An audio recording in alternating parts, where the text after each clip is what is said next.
what I like on this movie is that a lot of the movies dealing with Africa and with poverty, they are just like documentary versions of Western movies, where you have a very clean, when you know who is the good and who is the bad, usually you have the clean bad guys from British or American or nowadays from Chinese corporations, and you have the poor guys who are the right ones and who are fighting for their right. But this is very black and white, watching to the world. And what I like on this movie, that this is, I was always asking myself, where is my part in this situation like this? When Renzo said to the people of Congo, you know, the Europeans will never buy cocoa or chocolate if it would be much more expensive. Just we are not interested in, and that's why you have to live like that. I think that is one very important part of these sentences of this movie. And also with his filming himself, I don't know how he's playing it or acting it, but he looks to be very ashamed.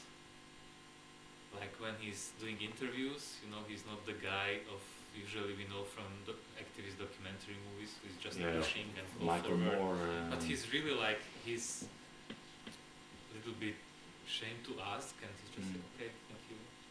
And I think this is identification also with the viewer, with the audience, that we feel also ashamed instead of him, and try to think try to think just about what is our place in this story.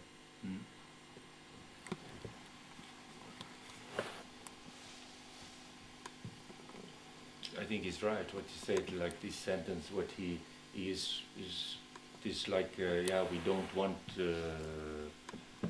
that these prices go down. We want to live in comfort, and it's quite uncomfortable to say this, and it's discomforting us in viewing and yeah, putting the questions, asking the questions about ourselves, about our attitude towards.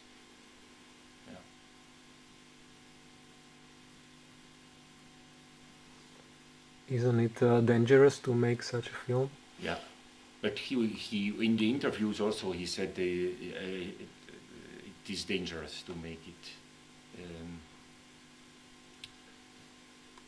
because it's not a caricature. He's playing with the irony, the paradoxes, the ambiguity, and it's always problematic because you don't know what is the reaction of the public with irony and with ambiguity.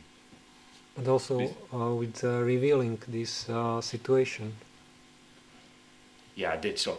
You see, in fact, already the danger when he is like, when the monarch is saying that it's better that you take away the press card because he's doing like it's this work of him. It's ill-placed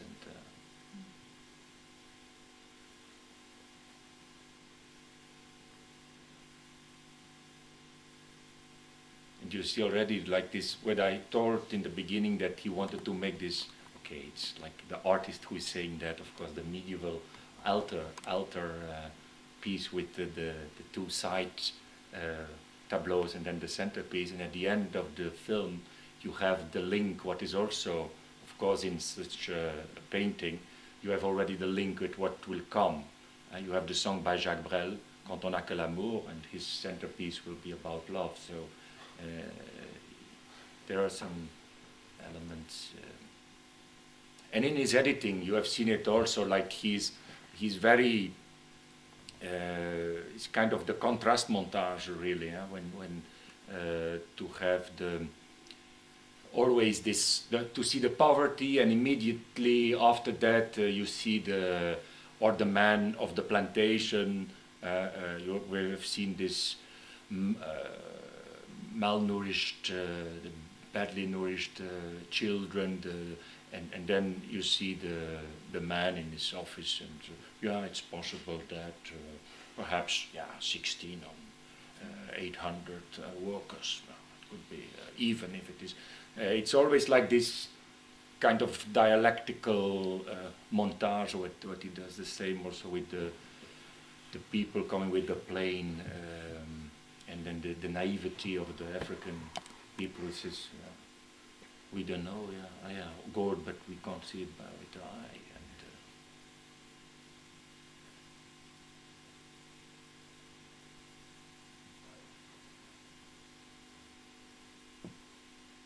Okay.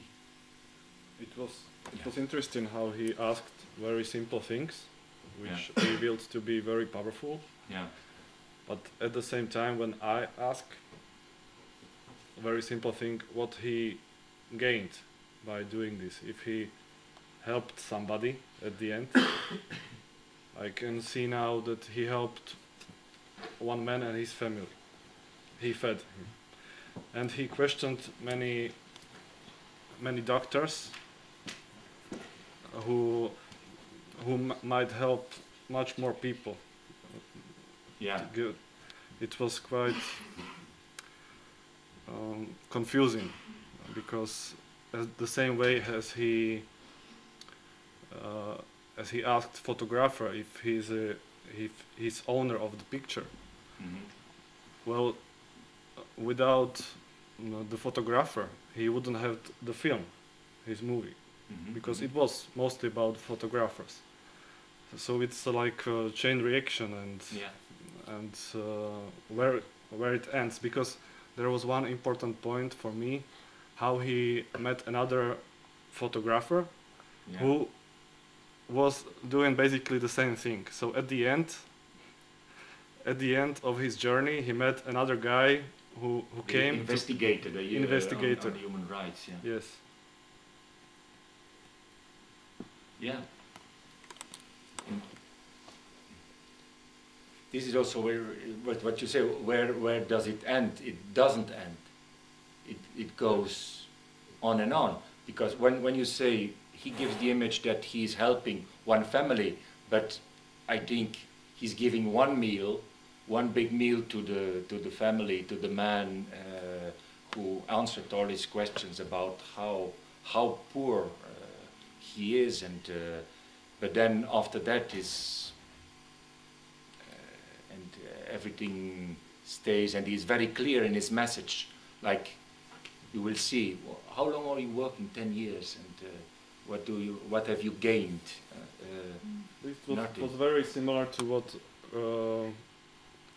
religion people say to people. Now this is your fate, and you have to deal with it. Yeah, it was clearly said that it was a bonne nouvelle, or how is it? How do you say it in English? Good news. It was a good news. Good news. Yeah. So the Christian good news that you have to just adapt to your situation, then you will be saved.